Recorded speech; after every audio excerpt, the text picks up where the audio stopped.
Assalamualaikum warahmatullahi wabarakatuh. Alhamdulillah alladzi bi ni'matihi tatimmu shalihat. Asyhadu an la ilaha illallah wahdahu la syarikalah. Asyhadu anna Muhammadan abduhu wa rasuluh la nabiyya ba'dah. Allahumma shalli wa sallim wa barik wa karrim wa tahannan wa tafaddal wa takarram ala sayyidina wa maulana Muhammad wa ala alihi wa ashabihi wa azwajihi wa dzurriyyatihi wa atba'ihi ila yaumiddin. Amma ba'du, subhanaka la ilma lana illa ma 'allamtana innaka antal alimul hakim. Wa ma as'alukum alaihi ajra in ajriya illa 'ala Allahi alladzi fatarani rabbil alamin. Kita sebelum memulai kita bacakan suratul Fatihah.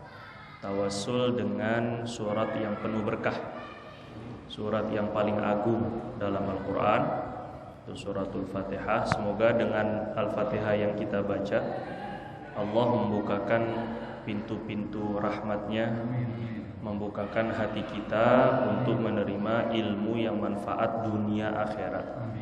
Semakin dekat kita dengan Allah Subhanahu wa taala, semakin cinta, semakin takut dan semakin harap kepada Allah Subhanahu wa taala.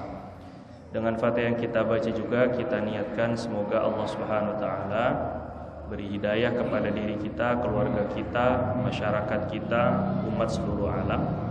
Dengan niat juga yang sakit semoga Allah angkat penyakitnya dengan pengampunan dosa yang sempurna. Serta yang terkena musibah semoga Allah Subhanahu wa taala angkat musibahnya. Allah jaga, lindungi kita, keluarga kita, masyarakat kita, umat seluruh alam, umat muslimin wabil khusus dari segala ujian dunia, ujian agama. Serta seluruh niatkan juga untuk seluruh keluarga, saudara, teman-teman, tetangga, kaum muslimin yang telah mendahului kita, semoga Allah ampuni dosa mereka. Allah jadikan kuburnya di antara taman-taman syurga. Allah Subhanahu wa taala terima amal ibadahnya dan tempatkan mereka dalam syurganya Allah Subhanahu wa taala.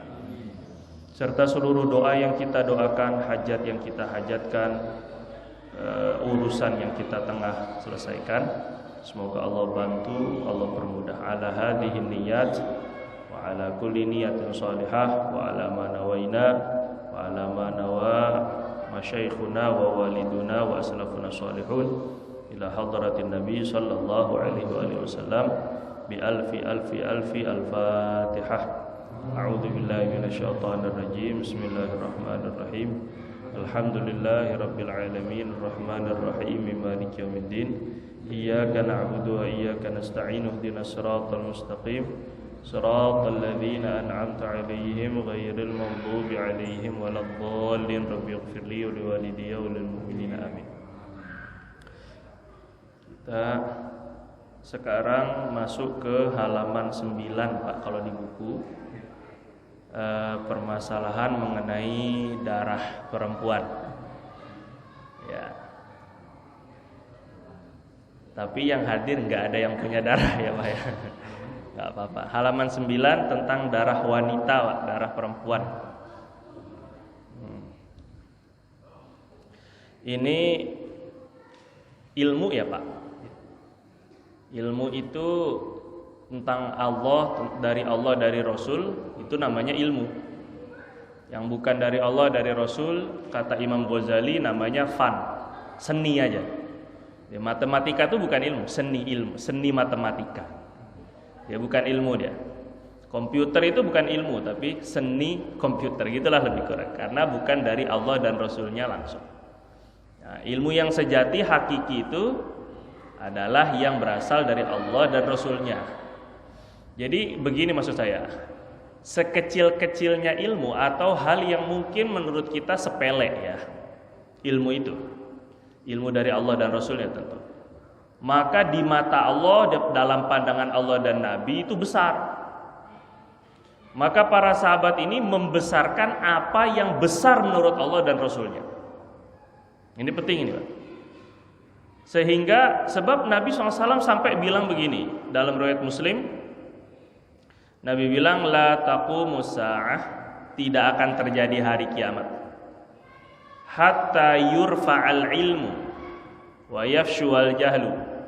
Sampai ilmu agama tuh diangkat oleh Allah. Dihilangkan semuanya. Nah, dan akhirnya karena ilmu agama ini dicabut oleh Allah, merebak, menyebar kebodohan. Bukan bodoh terhadap sains, bukan bodoh terhadap teknologi, bukan bodoh terhadap ilmu politik, tapi bodoh terhadap agamanya sendiri. Gak ngerti tentang agamanya sendiri, gak ngerti tentang Allah, apa yang diinginkan Allah gak ngerti. Gak ngerti tentang Rasul, apa yang diinginkan Rasul gak ngerti. Maka sekecil-kecil ilmu ini menahan agar dunia ini gak kiamat. Nah ini dia. Sekecil-kecil belajar ilmu, walaupun masalah haid, ya Allahu Akbar, masalah haid kitanya nggak haid, alasannya begitu. Padahal kita dilahirkan dari perempuan, punya istri ya perempuan, mungkin banyak yang punya anak perempuan atau cucu perempuan, kakak adik perempuan. Mereka yang belum sempat atau kaum-kaum perempuan yang belum sempat masturat, yang belum sempat ikut ngaji, maka kita yang laki-laki ini wajib untuk menyampaikan. Bahkan kalau seandainya di dalam kitab fikih seperti misalnya dalam kitab Al-Majmu' Imam Nawawi, seandainya seorang perempuan dia ada muskilah, ada masalah mengenai haid, nifasnya atau darahnya, terus nanya sama suaminya, maka suaminya wajib nanya ke ulama. Seandainya suaminya nggak mau nanya, kalau suaminya nggak tahu, kalau suaminya tahu dia yang jawab. Kalau suaminya nggak tahu, wajib suami yang nanyakan. Tapi kalau suaminya nggak mau nanyakan juga, belajar juga nggak mau, maka istri boleh kabur dari rumah untuk pergi ke ulama nanyakan masalah darahnya. Ini nggak dosa. Padahal keluar rumah tanpa izin suami itu termasuk nusyuz, termasuk kedurhakaan, dan itu bisa menggugurkan dalam fikih ya, bisa menggugurkan kewajiban memberi nafkah, Pak. Kalau ada istri bilang kamu jangan keluar, ternyata tetap keluar tanpa izin suaminya ya, maka suami nggak wajib ngasih nafkah. Ini secara fikih itu gitu. Nah maka ini karena pentingnya perkara hukum darah ini dalam Al-Quran, para sahabat itu sampai nanya, yas'alunaka 'anil mahid wa yas'alunaka 'anil mahid. Para sahabat nanya kepada engkau wahai Nabi tentang perempuan yang haid. Ini sampai sahabat itu nanya. Karena tadi tahu kewajibannya, ini berkaitan dengan sholat. Ini berkaitan dengan ibadahnya si istri-istri mereka, ibu-ibu mereka, anak-anak perempuan mereka. Mereka tanya. Jadi yang nanya itu justru bukan hanya perempuan di zaman Nabi, tapi juga laki-lakinya. Artinya mereka punya kalau bahasa ku anfusakum wa ahlikum naro, jagalah keluarga diri dan keluarga kalian dari api neraka. Ya ini bahagian daripada menjaga mereka dari api neraka tuh ya ini. Biar faham bagaimana sholat mereka. Nah, salah satu kriteria perempuan yang peduli terhadap sholat, pasti dia peduli terhadap haidnya. Perhatikan ini Pak ya. Kalau dia tidak peduli dengan haid, maka dia sama dengan tidak peduli dengan sholat. Nanti antum udah punya istri belum, Ustaz? Belum ya? Nah ini, kalau punya istri tanya, catat nggak haidnya? Dicatat apa enggak ini? Karena mungkin aja biasa, baru berapa lama keluar darah lagi, libur lagi, seneng lagi, nggak sholat. Ini ya, ini nggak kayak gitu nggak? Dia harus ngerti, makanya harus dicatat, harus punya catatan haid ini. Ini sebagai bentuk kepedulian kepada sholat. Tapi capek-capek ngomongin haid, kalau orang perempuan yang nggak beriman, nggak mau sholat, ya nggak usah capek-capek ngomongin haid. Memang nggak mau sholat ya, nggak bakal peduli dengan haidnya. Jelas ini Pak ya. Jangankan nggak haid, jangankan haid, nggak haid aja udah nggak sholat, apalagi tambah ada haid lagi, ada alasan nggak sholat. Nah ini penting sekali. Makanya yas'alunaka 'anil mahid, ini para sahabat itu berbondong-bondong nanya kepada Nabi tentang haid istri, ibu mereka, keluarga mereka. Maka kata Allah qul huwa adza, khususnya istri mereka. Kata Allah qul huwa adza, haid itu adalah kotoran.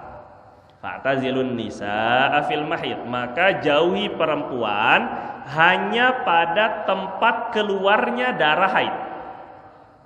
Jauhi perempuan hanya pada tempat keluarnya darah haid. Maknanya nggak boleh jima, gitu ya.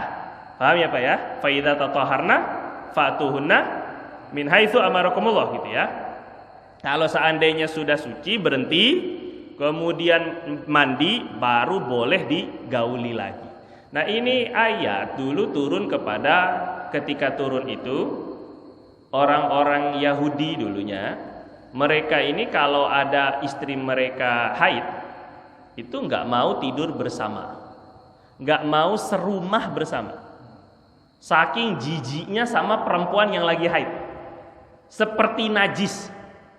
Ya, gara-gara mereka haid ini makan bareng itu nggak mau. Jadi kalau perempuan mereka haid itu udah dikurung aja di satu kamar, nggak mau barengan sama suaminya, tuh nggak mau barengan. Akhirnya turun ayat ini kan. Terus kemudian boleh bergaul dengan perempuan yang lagi haid, maksudnya istri, selain jima. If'alu kulla syai'in illa nikah. Kata Nabi, silahkan lakukan apa aja ketika perempuan istri kamu haid kecuali jima. Dalam mazhab Imam Syafi'i, antara pusar sampai lutut ini terlarang. Jadi yang nggak boleh bukan cuma jima aja doang, tapi daerah sekitarannya itu juga terlarang, forbidden.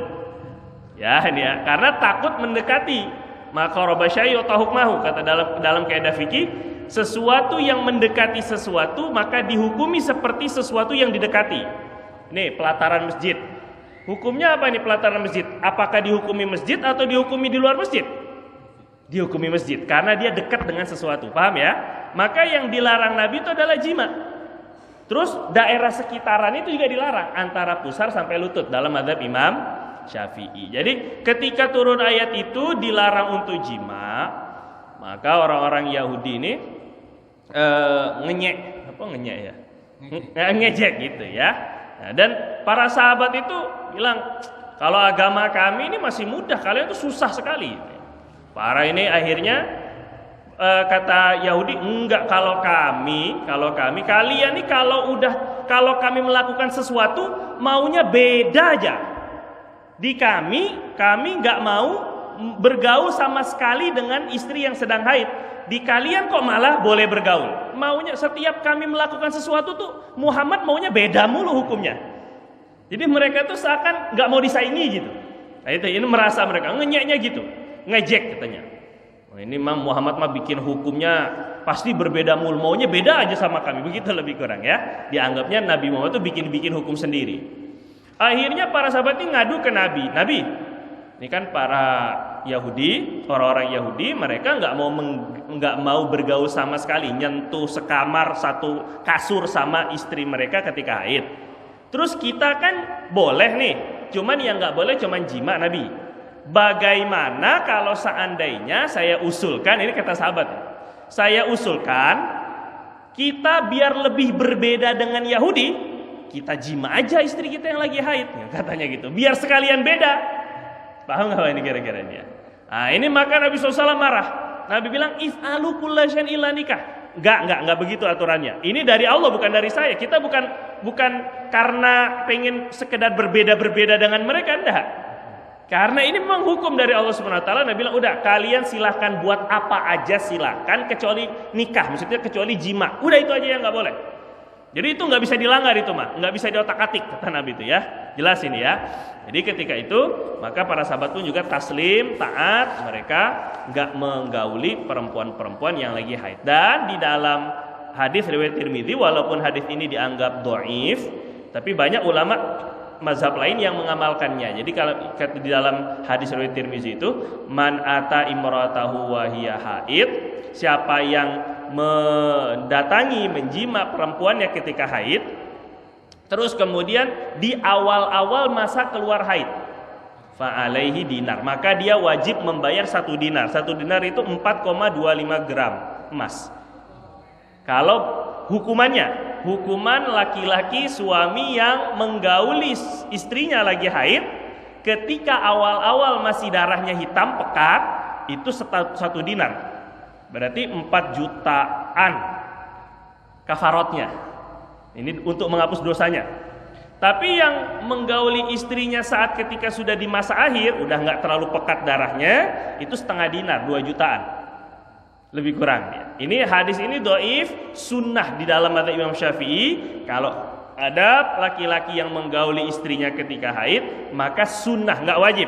Sunnah membayar kafarot penghapus dosa segitu dibagi kepada fakir miskin.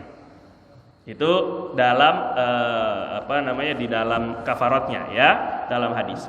Nah, darah perempuan ini Pak, ini secara umum ada 3 darah yang keluar dari kemaluan tentunya ini ya. Selain dari kemaluan kita nggak berbicara, itu darah umum secara umum najis.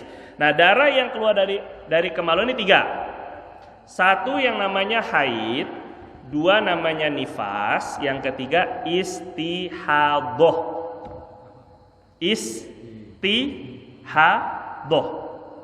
Istihadoh. Nah, ini istihadoh itu mudahnya bukan darah haid, bukan darah nifas. Nanti ada hukum tersendiri ya. Kita bahas dulu satu-satu. Pertama, haid. Haid itu Nabi bilang inna damal haid damun aswad yu'raf. Darah haid itu darahnya hitam dan bisa dikenali. Ini tuh darah haid. Perempuan tuh tahu, ini darah haid tuh tahu. Warnanya kehitaman di awal-awal, pekat dulu. Nanti lama-lama agak ke merahan, agak merah segar, terus lama-lama jadi kecoklatan, kekuning-kuningan. Itu semuanya darah haid. Jelas ya? Dan keluarnya itu dalam keadaan sehat, bukan dalam keadaan lagi sakit. Artinya kondisi normal. Kalau seandainya dia habis manjat pohon, ini misalnya perempuan yang manjat pohon misalnya kan, habis itu brot aja jatuh, terus tiba-tiba keluar darah. Nah, ini darahnya bukan darah haid, karena darah haid itu keluarnya memang waktu yang normal, waktu dia sehat gitu ya. Terus kemudian waktunya juga tertentu, warnanya ada hitam, merah tua, merah segar, kuning, coklat. Sifatnya itu panas, sakit. Makanya orang haid itu, Bapak, kita kalau perempuan lagi haid itu wajarin kalau suka marah-marah gitu ya. Suka panas. Gitu, suka nggak labil hormonnya, karena memang darah haid itu panas, muhtadim, sakit malah sebagian mereka, dan itu hormonal. Jadi wajari saja kalau lagi dapat. Nah, lagi dapat tuh berarti ya sudah, banyak diam aja ini, banyak istighfar aja ke Allah Subhanahu wa taala nih ya. Terus kemudian waktunya haid. Haid itu waktunya minimal sehari semalam alias 24 jam. Rata-rata 6-7 hari, maksimal 15 hari 15 malam. Tapi begini cara ngitungnya. Yang pertama keterangannya ini dulu ya. Masa berhenti darah di antara waktu keluarnya darah. Ini waktu darah keluar, berhenti, keluar, berhenti. Berhenti-berhentinya itu juga dianggap darah haid. Gitu ya. Dihitung juga haid semuanya. Terus yang kedua, minimal masa suci antara 2 fase haid adalah 15 hari. Masa suci antara 2 kali haid itu minimal 15 hari. Pertama dia tanggal 1, 2, 3, 4, 5, 6, 7 misal ya, keluar darah, terus kosong, suci. 7, 8, 9, 10, 11, 12, 13, 14, 15, 16, 17 18 baru 10 hari ini kosong. Tanggal 18 hari ke-11 sejak suci keluar darah lagi. Misalnya ya. Apakah ini haid atau bukan? Bukan. Karena kalau mau dianggap haid lagi, masa kosongnya itu minimal 15 hari sempurna. Jadi dia bisa dianggap haid lagi kalau tadi dari tanggal berapa? 11 ya? Dari tanggal 8 ya? 8, 9, 10, 11, 12. Kosong nih, kosong darah. 12, 13, 14, 15, 16, 17, 18, 19, 20, 21, 22. 23 keluar darah bisa dihukumi haid. Jarak interval, jarak waktu antara haid ke haid harus minimal 15 hari. Jangan baru kemarin. Kayaknya nggak lama, masa udah libur lagi mah gitu dari sekarang ya. Masa udah puasa lagi? Nah ini. Ini bapak harus jangan sampai dikibulin, dikibulin ya. Jangan sampai nggak tahu ini. Ntar betul-betul nggak sholat, libur lagi. Harus dipastikan kalau belum 15 hari sudah keluar darah, maka dipastikan darah itu bukan darah haid tapi istihadhah namanya nanti. Nah, istihadhah itu intinya seperti suci, dia dihukumi suci, cuman ada perlakuan khusus itu saja. Ya. Terus kemudian yang C ini, masa minimal haid dilihat dari jumlah waktu darah keluar. Sedangkan masa maksimal dilihat dari hitungan keluarnya darah. Begini saya jelasin. Minimal haid tadi berapa? 24 jam. Sehari semalam tuh Pak, orang keluar darah itu nggak kayak kita buka keran. Ngocor aja itu ya bisa mati duluan ini ya sebelum 15 hari ya. Kalau seandainya darahnya tuh ngocor, enggak. Dia keluar seret. Nggak lama, seret. Keluar lagi begitu. Jadi nggak terus tetes. Oh bisa anemia nanti dia. Keluar darahnya itu dilihat dari pertama. Jadi ketika dia pertama kali keluar, dihitungnya minimal 24 jam. Pakai jam. Kalau masa minimal pakai jam. Kalau masa maksimal pakai hari. Sekali lagi ya. Masa minimal pakai jam. Masa maksimal pakai hari 15 hari. Minimal 24 jam, maksimal 15 hari. Saya kasih contoh. Jam 7 malam perempuan terasa mau haid, pakai dia pembalut. Catat jam 7. Sudah ya? Tetes, dia terasa dia. Haid itu terasa Pak. Terus sampai kira-kira jam 9 kok enggak keluar lagi. Jelas ya? Dia pakai kapas. Setelah dia bersihin, dia pakai kapas tempel atau pakai pembalutnya tempel. Lihat putih. Berarti enggak keluar darah ya. Jam 9 tulis jam 7 sampai jam 9. 2 jam baru. 7, 8, 9 ya, 2 jam. Ini contoh sederhana biar Bapak lebih paham. Hari pertama hanya 2 jam keluar. Setelah itu dia pakai pembalut jaga-jaga tapi nggak keluar lagi. Sampai besok pagi. Sampai sini paham nggak Pak? Sampai sini dulu ya. Sampai besok pagi keluarnya 2 jam lagi. Besok pagi keluarnya 2 jam lagi. Terus 2 sampai 10 hari. Sampai 7 hari. Tapi keluarnya cuma 2 jam. Biasanya kan wanita haid 7 hari seminggu. 7 hari tapi sekali keluar 1 hari itu hanya 2 jaman. Ngelihatnya kayak tadi tuh, ditempel kapas, oh udah putih, berarti udah berhenti. Dihitung berhentinya kapan? Ya ketika dia ngelihat itu. Ketika dia tahu darahnya berhenti, nah itu di situ kasih jamnya. 7 kali 2 berapa Pak? Baru 14 jam. Keluar darah haidnya baru 14 jam. Setelah hari ke-8 nggak keluar haid lagi. Misalnya Pak ya, setelah hari ke-8 kosong total, nggak keluar sama sekali.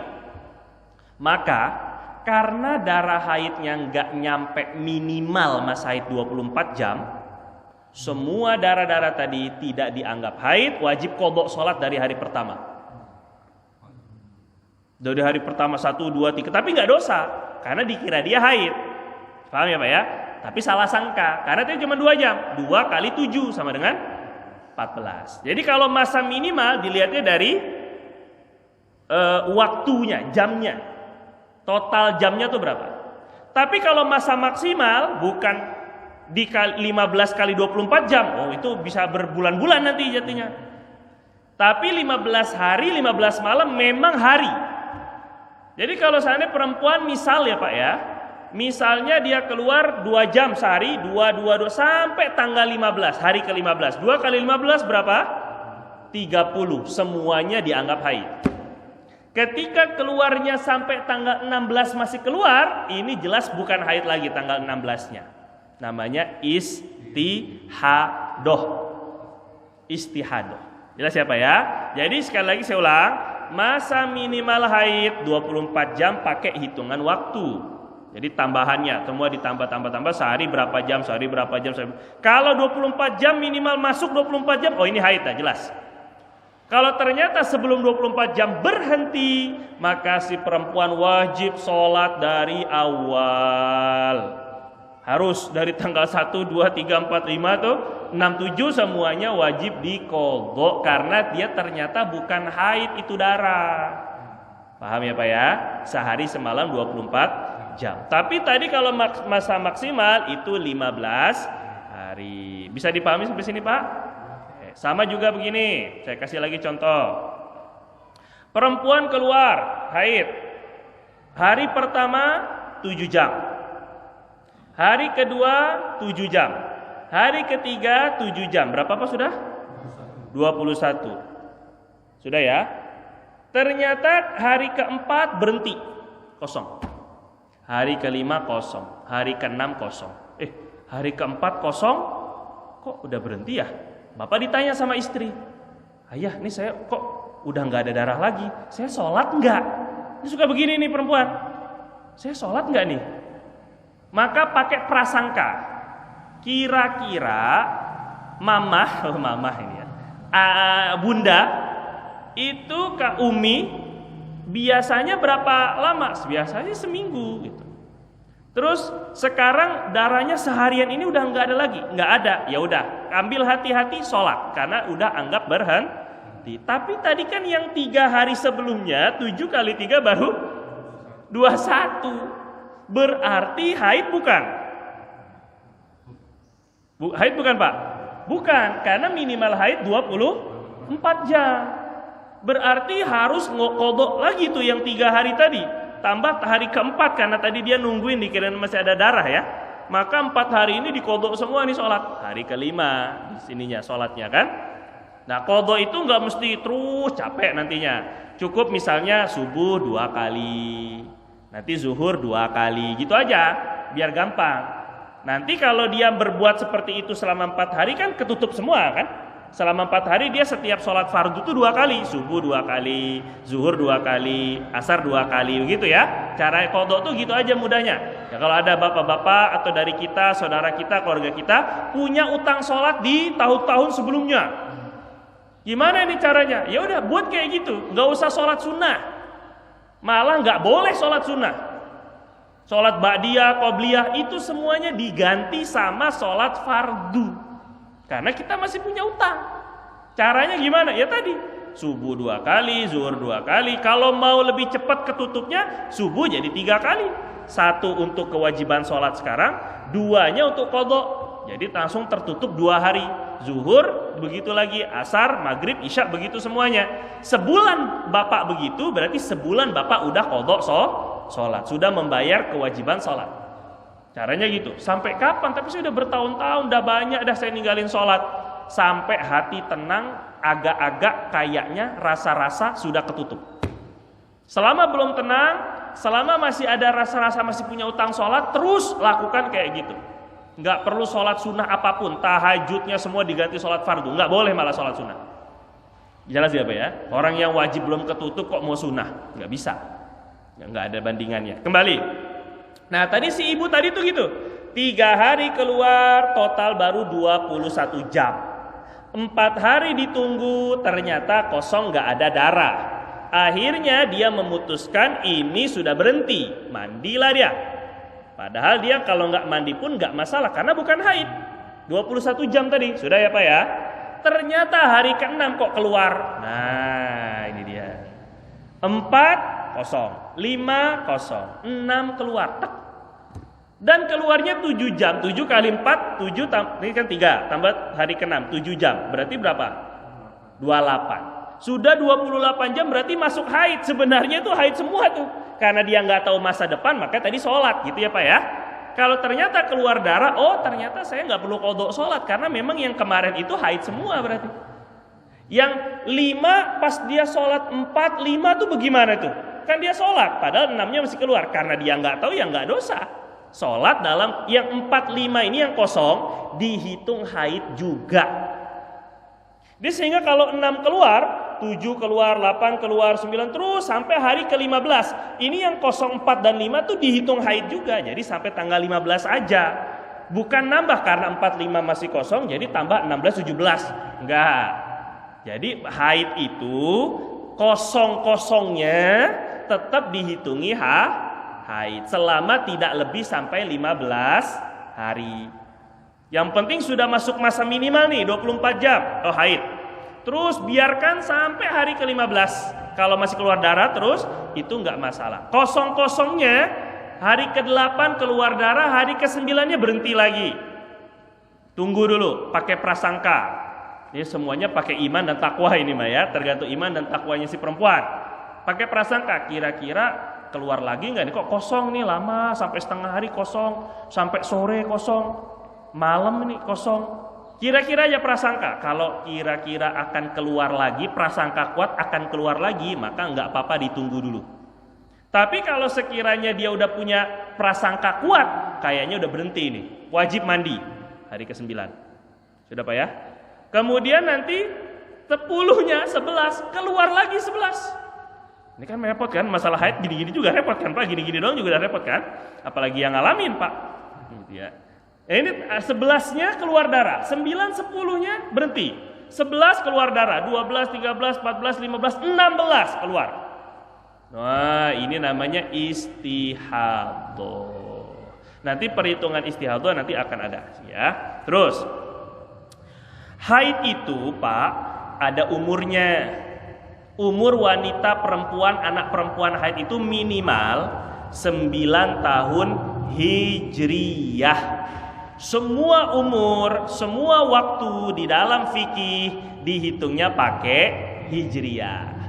Jadi perempuan, anak perempuan itu bisa dikatakan haid minimal umur 9 tahun hijriyah kurang 15 hari. Kalau mau ditempatkan kurang 15 hari.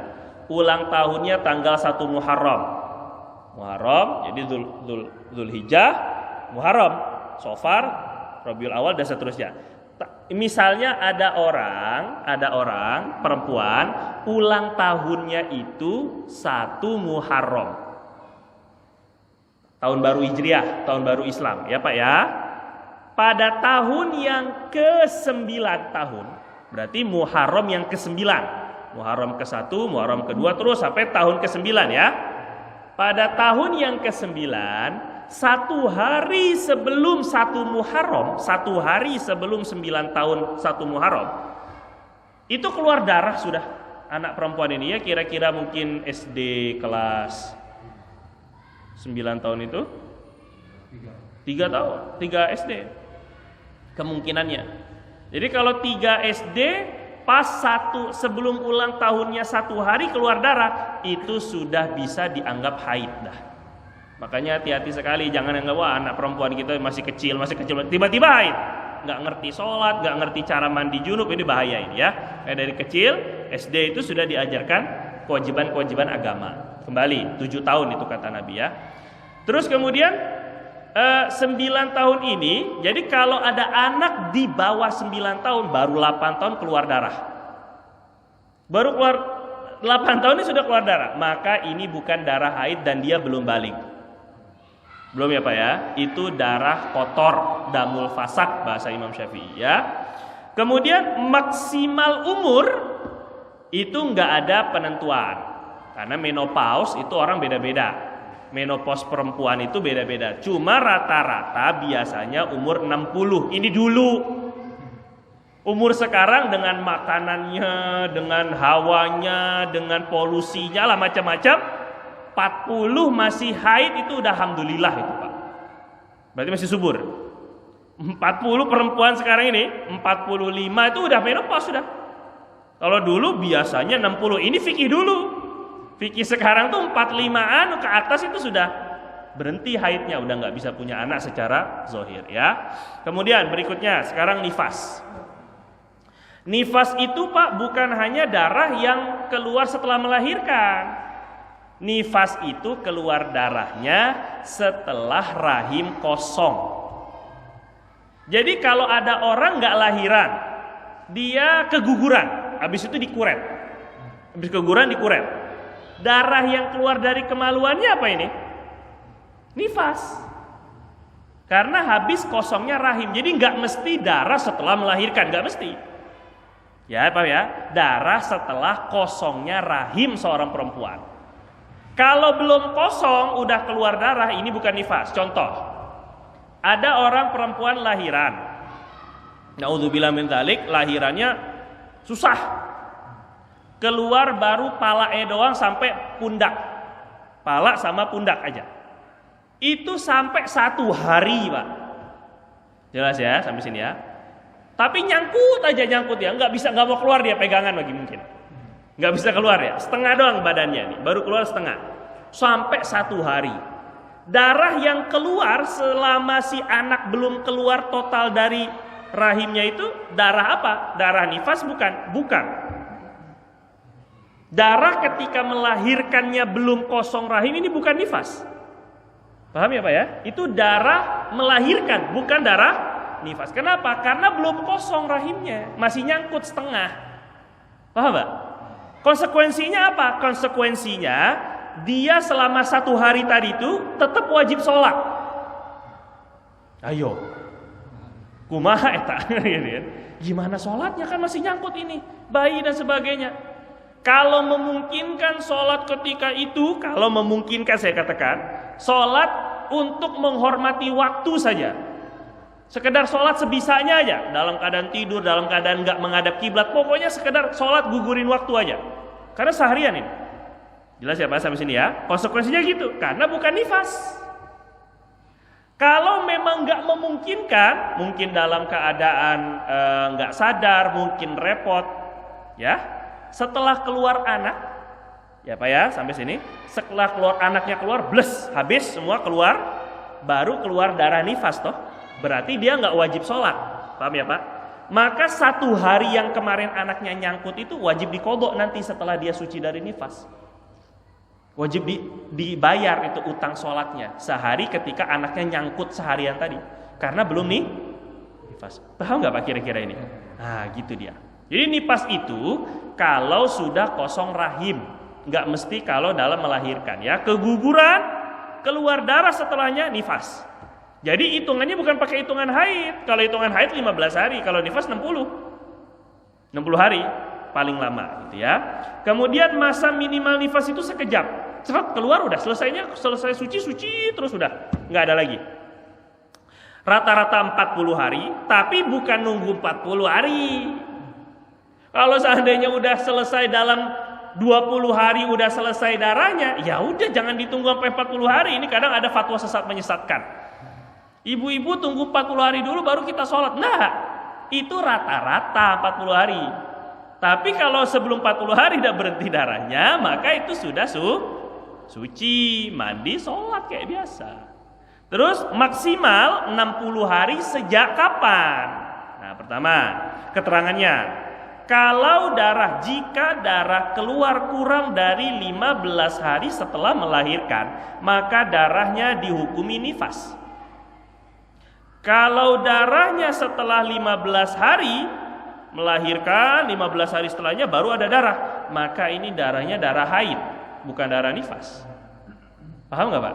Nggak setiap orang yang lahiran itu langsung keluar darah nifas. Keluar nih, anaknya keluar ya sudah. Terus dijahit apa segala macam, terus langsung nifas nggak mesti. Kadang ada yang tadi nifasnya sekejap, barengan dengan keluarnya anak, keluar darah, itu udah nifasnya segitu doang udah. Habis itu berhenti. Setelah berhenti kok nggak keluar darah, ini kata ibu-ibu yang lahiran, misalnya ya, tunggu, mungkin besok kali nggak keluar, 2 hari 3. Kalau sampai 2 hari aja nggak keluar, 3 hari nggak, udah sholat. Jangan nunggu darah keluar. Nah, darah kok ditungguin? Ini ya. Nggak usah nungguin. Ini wajib sholat dulu. Nah, cuma nanti gini Pak. Ketika misalnya tadi tanggal 1 lahiran. 1, 2, 3, 4, 5, 6, 7, 8, 9, 10, 11, 12, 13, 14, 15, 16. Tanggal 16 keluar darah. Maka ini masih dihukumi darah nifas. Walaupun jaraknya tuh 15 hari. Tapi hari ke-15-nya keluar darah, ini nifas. Ya, bukan haid. Tapi kalau keluarnya di tanggal 17 baru keluar darah, ini darah haid. Pakai hitungannya hitungan haid, bukan nifas. Jangan salah. Nah, kalau keluarnya dia hari ke-15, ini nifas. Tapi ngitung nifasnya dari mana? Ya dari tanggal 1, bukan dari tanggal ini. Jadi 60 itu ya termasuk hari tadi itu keluar nifas sekejap ceret gitu doang ketika awal pertama kali keluar anak, habis itu keluar darah, itu udah nifas, sudah hitungannya.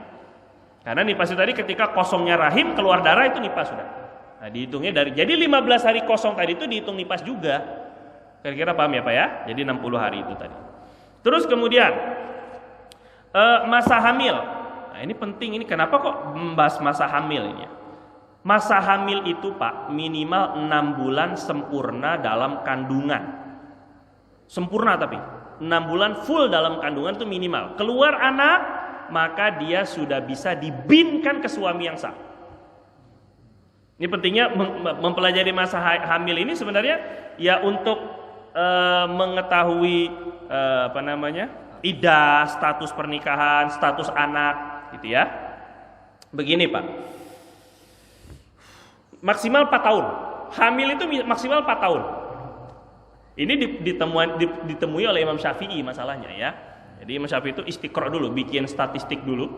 Terus kemudian paling minimal itu perempuan itu minimal bisa lahiran normal, anaknya sehat tuh 6 bulan. Sempurna. Nah, konsekuensinya begini. Misal ada orang suami habis dia nikah, terus dia bergaul sama istrinya, langsung ditinggal. Bergaul sama istrinya setelah nikah, langsung ditinggal ke luar negeri misal, kerja atau apalah, khuruj. Selama misalnya Pak ya, 2 tahun. Contoh aja ini. Setelah 2 tahun balik.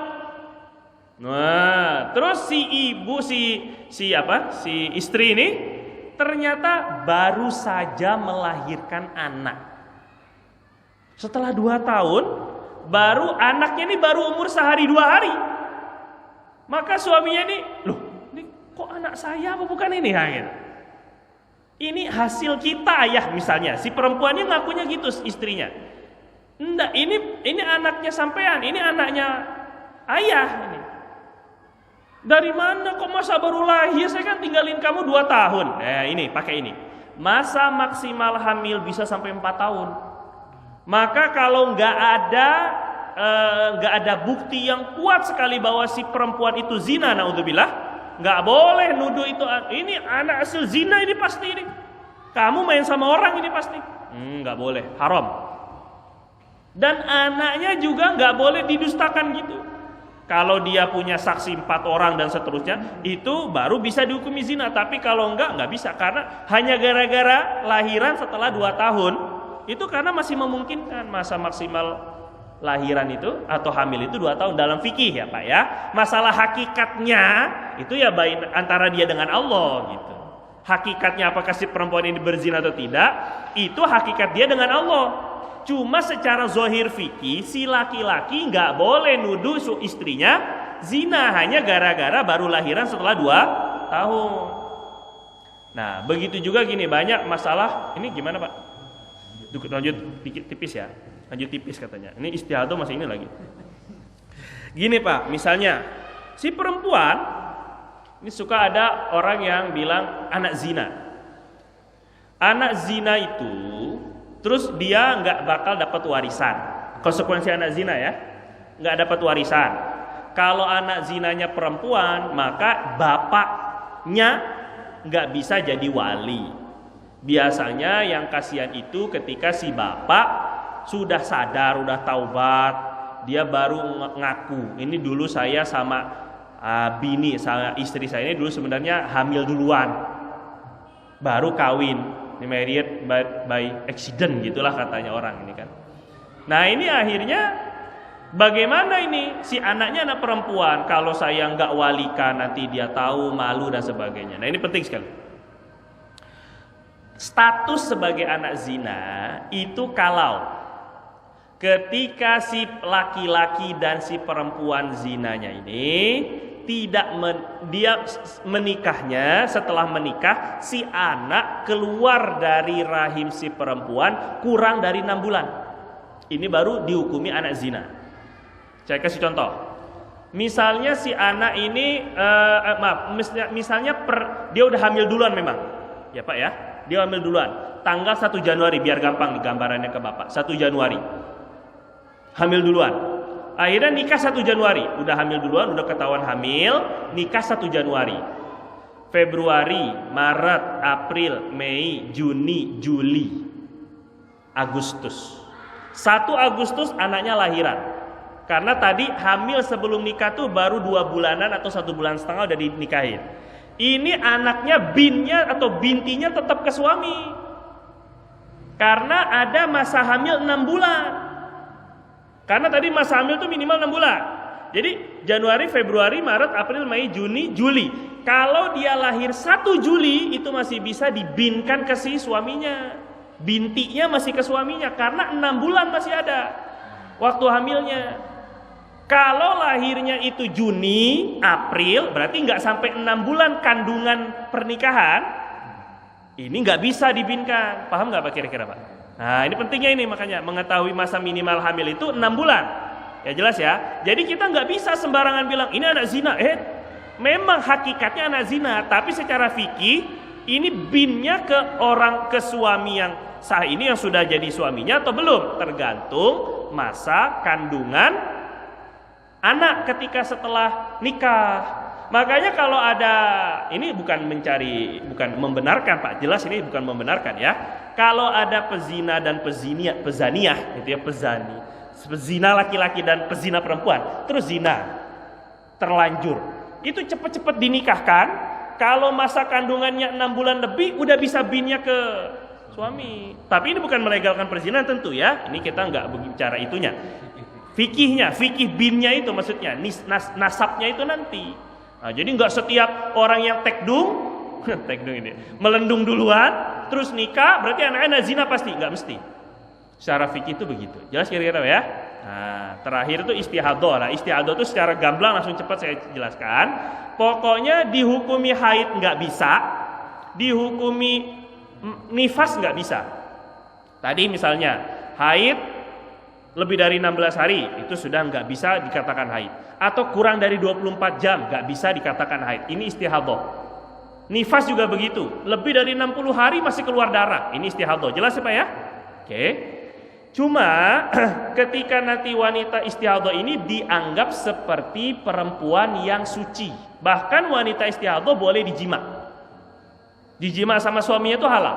Dia wajib sholat, wajib puasa, boleh baca Quran, megang Quran, semuanya boleh. Karena bukan haid dan bukan nifas. Kalau begitu, maka dia wajib, kalau istihadhah seperti ini, wajib ketika sholatnya punya tata cara khusus. Setiap kali adzan dia mau sholat, atau setiap dia mau sholat wajib ganti pembalut. 1 harus istinja, 2 ganti pembalut, 3 langsung wudu, 4 langsung sholat, nggak boleh ditunda dan nanti selama sholat darahnya netes nggak masalah. Dia boleh masuk masjid nggak? Boleh. Selama pakai pembalut boleh. Boleh ikut berjamaah nungguin qomat? Boleh. Itu nggak masalah. Kalau nungguin jamaah itu boleh. Jelas ya Pak ya? Ada perincian yang lebih dalam, cuman karena waktu kita sudah habis. Sampai sini ada pertanyaan nggak Pak? Bingung ya, maksudnya menginyanyi juga bingung, orang nggak ngalamin gitu ya. Subhanakallahumma bihamdika asyhadu alla ilaha illa anta nastaghfiruka wa natubu ilaik. Lebih kurang saya mohon maaf. Assalamualaikum warahmatullahi wabarakatuh.